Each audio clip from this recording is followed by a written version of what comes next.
ನಮಸ್ಕಾರ ಸ್ನೇಹಿತರೆ. ಎಂದಿನಂತೆ ಈ ವಿಡಿಯೋದಲ್ಲಿ ಇವತ್ತಿನ ಒಂದು Q4 ರಿಸಲ್ಟ್ಸ್ ಅನ್ನು ನಾವು ಡಿಸ್ಕಸ್ ಮಾಡೋಣ with expectation sheet. So expectation sheet ಅಂದ್ರೆ ಏನು? ಸೊ ಎಕ್ಸ್ಪೆಕ್ಟೇಷನ್ಸ್ ಅಂದ್ರೆ ಒಂದು ಕಂಪನಿ ಬಗ್ಗೆ ಕ್ವಾರ್ಟರ್ ಆನ್ ಕ್ವಾರ್ಟರ್ ರಿಸಲ್ಟ್ಸ್ನ ಅನೌನ್ಸ್ ಮಾಡಿದಾಗ ಸೊ ಇಯರ್ ಆನ್ ಇಯರ್ ಹೋದ ವರ್ಷಕ್ಕಿಂತ ಈ ವರ್ಷ ಎಷ್ಟು ಬರಬೇಕು, ಹೋದ ವರ್ಷಕ್ಕಿಂತ ಸೇಲ್ಸ್ ಎಷ್ಟಾಗಬೇಕು, ಹೋದ ವರ್ಷಕ್ಕಿಂತ ಪ್ರಾಫಿಟ್ ಎಷ್ಟು ಬರಬೇಕು, ಎಬಿಟಾ ಎಷ್ಟು ಬರಬೇಕು ಅನ್ನೋದನ್ನ ಒಂದು ಪೋಲಿನ ಮುಖಾಂತರ ಒಂದು ಎಸ್ಟಿಮೇಟ್ ಮಾಡಿರ್ತಾರೆ. ಸೊ ಆ ಕಂಪ್ನಿಗಳ ಬಗ್ಗೆ ತುಂಬ ರಿಸರ್ಚ್ ಮಾಡಿ ಈ ಒಂದು ಎಸ್ಟಿಮೇಷನ್ನ ಕಲೆ ಹಾಕಿರ್ತಾರೆ. ಸೊ ಯಾರ್ಯಾರಿಗೆ ಈ ಎಸ್ಟಿಮೇಷನ್ ಶೀಟ್ ಬೇಕು ಅವರು ಈ ಸ್ಕ್ರೀನ್ಶಾಟ್ನ ತೆಗೆದಿಟ್ಕೊಂಡು ನೋಡ್ಕೋಬಹುದು. ಸೊ ಮೊದಲನೇ ಸ್ಟಾಕ್ ಬಂದು ಬಜಾಜ್ ಆಟೋ. ಬಜಾಜ್ ಆಟೋದ ರೆವೆನ್ಯೂ ಅಂದರೆ ಸೇಲ್ಸ್ 12,133 ಕ್ರೋರ್ಸ್ ಸೇಲ್ಸ್ ಆಗಬೇಕು. ಪ್ರಾಫಿಟ್ 2,013 ಕ್ರೋರ್ಸ್ ಅಂದರೆ 2,013 ಕೋಟಿ ಪ್ರಾಫಿಟ್ ಬಂದಿರಬೇಕು. ಸೊ ನೋಡೋಣ ಏನು ಅಂತ. ಸೊ ನೋಡಿ, ಬಜಾಜ್ ಆಟೋದ Q4 ರಿಸಲ್ಟ್ಸ್ ನಿಮ್ಮ ಕಣ್ಮುಂದೆ ಇದೆ. So net profit rises 6%, meets estimate. So estimate ಎಷ್ಟಿತ್ತು ಏನು ಅನ್ನೋದನ್ನ ನಾವು ಆಗಲೇ ಎಕ್ಸ್ಪೆಕ್ಟೇಷನ್ ಶೀಟಲ್ಲಿ ನೋಡಿದ್ವಿ. ಸೊ ಡೀಟೇಲ್ ಆಗಿ ತಿಳ್ಕೊಳ್ಳೋಣ. ಸೊ ಇಲ್ಲಿ ಒಂದು ಜಿಸ್ಟ್ ಅನ್ನ ಕೊಟ್ಟಿದ್ದಾರೆ. Stand alone net profit of the Pulsar maker ಅಂದರೆ ಬಜಾಜ್ ಅವ್ರದ್ದು 6% ಇಯರ್ ಆನ್ ಇಯರ್. ಸೊ 2,049 ಕೋಟಿಗೆ ಬಂದು ನಿಂತ್ಕೊಂಡಿದೆ. ಸೊ ನನಗನ್ಸುತ್ತೆ 2013 ಕ್ರೋರ್ಸ್ 2,013 ಕೋಟಿ ಬರಬೇಕಾಗಿತ್ತು. ಸೊ 2,049 ಕ್ರೋರ್ಸ್ ಬಂದಿದೆ. ಸೊ ನೋಡೋಣ ಸ್ವಲ್ಪ ಡೀಟೇಲ್ ಆರ್ಟಿಕಲ್ನ. ಡೀಟೇಲ್ ಆರ್ಟಿಕಲ್ ನಿಮ್ಮ ಕಣ್ಮುಂದೆ ಇದೆ. ಸೊ ಸೇಲ್ಸ್ ಕೂಡ 5.8% ಜಂಪ್ ಆಗಿದೆ. ಎಸ್ಟಿಮೇಷನ್ 12,113 ಕ್ರೋರ್ಸ್, 12,113 ಕೋಟಿ ಎಕ್ಸ್ಪೆಕ್ಟೇಷನ್ಸ್ ಇತ್ತು, ಬಂದಿರೋದು 12,148 ಕೋಟಿ. ಅಂದರೆ ಎಕ್ಸ್ಪೆಕ್ಟೇಷನ್ಸ್ ಬೀಟ್ ಆಗಿದೆ. ಅದೇ ಥರ ಎಬಿಟಾ ಸೊ 2,434 ಕ್ರೋರ್ಸ್ ಎಕ್ಸ್ಪೆಕ್ಟೇಷನ್ಸ್ ಇತ್ತು, 2,451 ಕ್ರೋರ್ಸ್ ಬಂದಿದೆ, ಎಕ್ಸ್ಪೆಕ್ಟೇಷನ್ಸ್ ಬೀಟ್ ಆಗಿದೆ. ಸೊ ಮಾರ್ಜಿನ್ 20 ಬೇಸಿಸ್ ಪಾಯಿಂಟ್ಸ್ ಇಂದ ಅಪ್ ಆಗಿದೆ. ಎಸ್ಟಿಮೇಟ್ 20.1% ಇತ್ತು, 20.2 ಬಂದಿದೆ. ನೆಟ್ ಪ್ರಾಫಿಟ್ 2,013 ಕ್ರೋರ್ಸ್ ಎಕ್ಸ್ಪೆಕ್ಟೇಷನ್ಸ್ ಇತ್ತು, 2,049 ಕ್ರೋರ್ಸ್ ಎಕ್ಸ್ಪೆಕ್ಟೇಷನ್ಸ್ ಬೀಟ್ ಮಾಡಿ ಬಂದಿದೆ. ಓಕೆ. ಸೊ ಇದಲ್ದಲೆ ಎಲ್ಲರಿಗೂ ತುಂಬಾ ಆಶ್ಚರ್ಯಚಕಿತವಾಗಿರೋದು ಏನು ಅಂದ್ರೆ ಡಿವಿಡೆಂಟ್ ಒಂದು ಶೇರಿನ ಬೆಲೆ ಮೇಲೆ 210 ರೂಪಾಯಿನ ಕೊಡ್ತಾ ಇದ್ದಾರೆ. ಸೊ ನಿಮ್ಮ ಹತ್ರ ಒಂದು ಶೇರ್ ಇದ್ರೆ ನಿಮಗೆ 210 ರೂಪಾಯಿ ಡಿವಿಡೆಂಟ್ ನಿಮ್ಮ ಅಕೌಂಟ್ಗೆ ಕ್ರೆಡಿಟ್ ಆಗುತ್ತೆ. ಅದೇ ಥರ ಜಾಸ್ತಿ ಶೇರ್ ಇದ್ರೆ ನಿಮಗೆ ಅದರಲ್ಲೇ ದುಡ್ಡು ಬಂದು ಹೋಗುತ್ತೆ. ಸೊ ಎಲ್ಲ ಥರದಲ್ಲೂ ಎಸ್ಟಿಮೇಷನ್ಸ್ನ ಬೀಟ್ ಮಾಡಿದೆ, ಎಸ್ಟಿಮೇಷನ್ಸ್ನ ಮೀಟ್ ಕೂಡ ಆಗಿದೆ. ನೋಡೋಣ ನಾಳೆ ಯಾವ ಥರ ಪರ್ಫಾರ್ಮ್ ಮಾಡುತ್ತೆ ಈ ಸ್ಟಾಕು ಅಂತ. ಸೊ ಮುಂದಿನ ಸ್ಟಾಕ್ ಬಂದು ಮಜ್ಡಾಕ್. ಸೊ ಎಲ್ಲರ ಒಂದು ಕಾಲದಲ್ಲಿ ಎಲ್ಲ ಕಳೆದ ಒಂದು 7-8 ತಿಂಗಳಲ್ಲಿ ಇದು ಎಲ್ಲರ ಒಂದು ಹಾಟ್ ಫೇವರೇಟ್ ಸ್ಟಾಕ್ ಆಗಿತ್ತು. ಆ ಥರ ಸ್ಟಾಕ್ ಕೊಡ್ತಾ ಇತ್ತು. ಅದಾದಮೇಲೆ ಸ್ಟಾಕ್ ಸ್ಪ್ಲಿಟ್ ಆಗಿ ಇವಾಗ ಇದೆ. ಸ್ಪ್ಲಿಟ್ ಆದಮೇಲೂ ಕೂಡ ಚೆನ್ನಾಗಿ ಪರ್ಫಾರ್ಮ್ ಮಾಡ್ತಾ ಇದೆ. So Mazdock revenue 3,199 crores, net profit 138 crores ಬರಬೇಕು. ನೋಡೋಣ ಯಾವ ಥರ ಪರ್ಫಾರ್ಮ್ ಮಾಡಿದೆ ಅಂತ. ಸೊ ಮಜ್ಡಾಕ್ Q4 ರಿಸಲ್ಟ್ಸ್ನ ಒಂದು ಜಿಸ್ಟ್ ನಿಮ್ಮ ಕಣ್ಮುಂದೆ ಇದೆ. ಪ್ರಾಫಿಟ್ 51% ಜೊತೆ ಬಿದ್ದಿದೆ. ಏನಕ್ಕೆ ಅಂತ ನೋಡಿದ್ರೆ ತುಂಬ ಎಕ್ಸ್ಪೆನ್ಸಸ್ ಅಂದರೆ ಅದರ ರಾ ಮೆಟೀರಿಯಲ್ ಕಾಸ್ಟ್ ಆಗಿರ್ಬೋದು, ಮತ್ತು ಅದರದ್ದೊಂದು ಪ್ರಾಡಕ್ಟ್ ಮಾಡಬೇಕು ಅಂದರೆ ಅದಕ್ಕೆ ಏನೇನು ಕಚ್ಚಾ ವಸ್ತುಗಳು ಬೇಕಾಗುತ್ತೆ ಅದರದ್ದು ಪ್ರಾಡಕ್ಟ್ಗಳು ತುಂಬ ಜಾಸ್ತಿ ಆಗಿದೆ. ಸೊ ಆ ರೀಸನ್ ಮೇಲೆ ಪ್ರಾಫಿಟ್ ಮೀಟ್ ಆಗೋಕ್ಕಾಗಿಲ್ಲ, 51% ಡಿಕ್ಲೈನ್ ಆಗಿದೆ.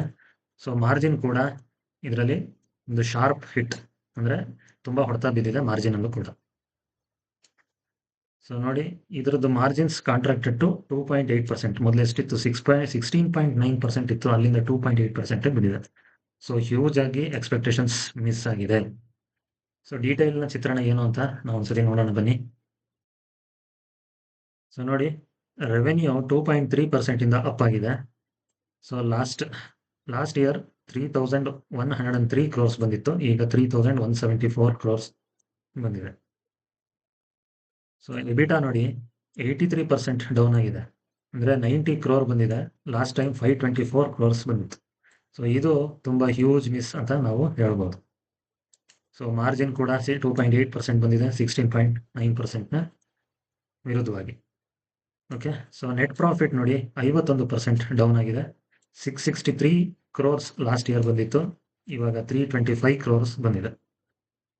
ಸೊ ಈ ಸ್ಟಾಕು ನೀವು ಯಾವುದ್ರಲ್ಲಾದರೂ ಯಾವುದೇ ವಿಷಯ ತಗೊಂಡು ನೋಡಿದ್ರು ರೆವೆನ್ಯೂ ಒಂದು ಬಿಟ್ಟರೆ ಇನ್ನೆಲ್ಲವೂ ಕೂಡ ಡೌನ್ ಸೈಡಲ್ಲಿ ಇದೆ. ಸೊ ಇದರದ್ದು ಎಕ್ಸ್ಪೆಕ್ಟೇಷನ್ಸ್ ಏನಾಗಿದೆ, ಮಿಸ್ ಆಗಿದೆ. ಸೊ ಇದ್ರದ್ದು ಇಂಪ್ಯಾಕ್ಟ್ ನಿಮಗೆ ನಾಳೆ ಗೊತ್ತಾಗುತ್ತೆ.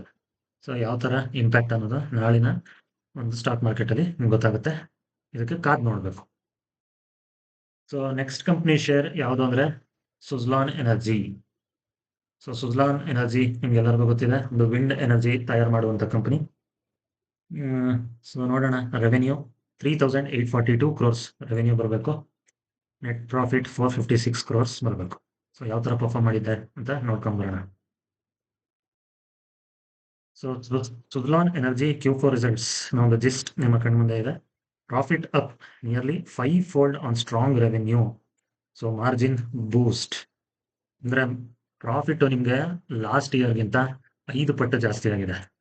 ಸೊ ನೋಡಿ, for the whole fiscal year Suzlon energy profit rose to 2,072 crores from 660 crores. So ಎಷ್ಟು ಹ್ಯೂಜ್ ಜಂಪ್.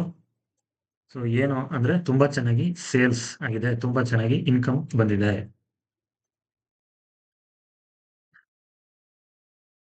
ಸೊ ಏನಪ್ಪ ಅಂತ ನಾವು ಡೀಟೇಲ್ ಆಗಿ ನೋಡಿದ್ರೆ ನೋಡಿ, ಎಸ್ಟಿಮೇಷನ್ಸ್ ಎಷ್ಟಿತ್ತು, 3,842 ಕ್ರೋರ್ಸ್ ಎಸ್ಟಿಮೇಷನ್ಸ್ ಇತ್ತು, 3,790 crores.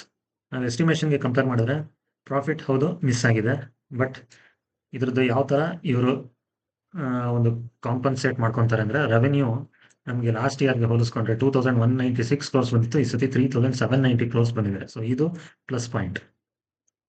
So in spite of missing revenue with the estimates, the revenue has grew up by 73%.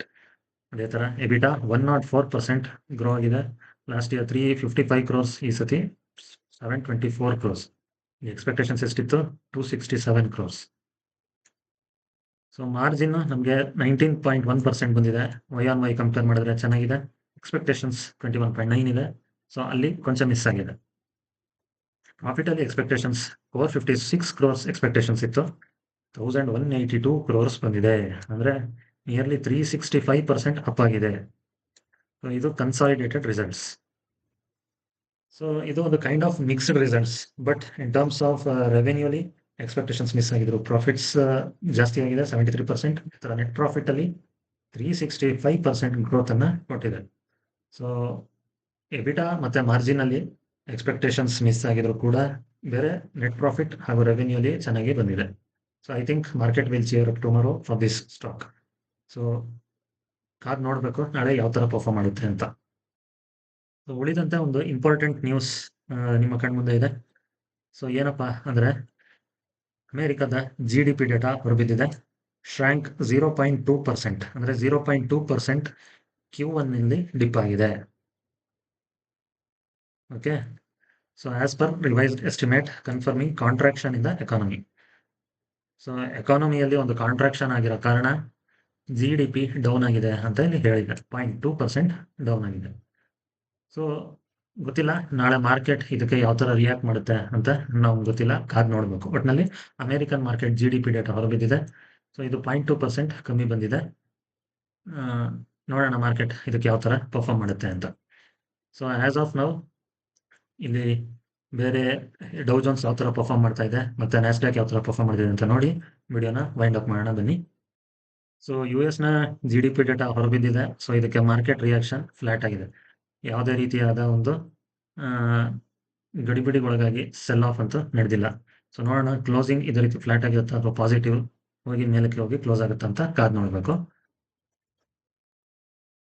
So Nasdaq ಕೂಡ ಇವತ್ತು 0.64% ಇಂದ ಪರ್ಫಾರ್ಮ್ ಮಾಡ್ತಾ ಇದೆ, ಅಂದರೆ 121 ಪಾಯಿಂಟ್ಸ್ ಜಂಪ್ ಅನ್ನು ಕೊಟ್ಟಿದೆ. ಪ್ರೀವಿಯಸ್ ಕ್ಲೋಸ್ಗಿಂತ ಒಂದು ಹ್ಯೂಜ್ ಜಂಪ್ ಅನ್ನು ಕೊಟ್ಟು ಆದಮೇಲೆ ಪ್ರಾಫಿಟ್ ಬುಕ್ಕಿಂಗ್ ಆಗಿ ಈಗ ಸ್ವಲ್ಪ ಮೀಡಿಯೋಕ್ರೆ ಆಗಿ ಪರ್ಫಾರ್ಮ್ ಮಾಡ್ತಾ ಇದೆ.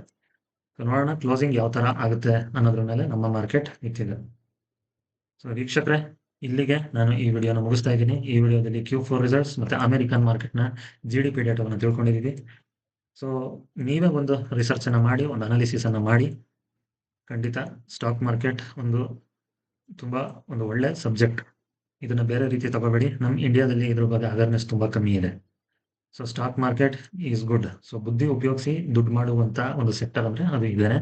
ದಯವಿಟ್ಟು ನೀವು ನಿಮ್ಮ ರಿಸರ್ಚನ್ನು ಮಾಡಿ.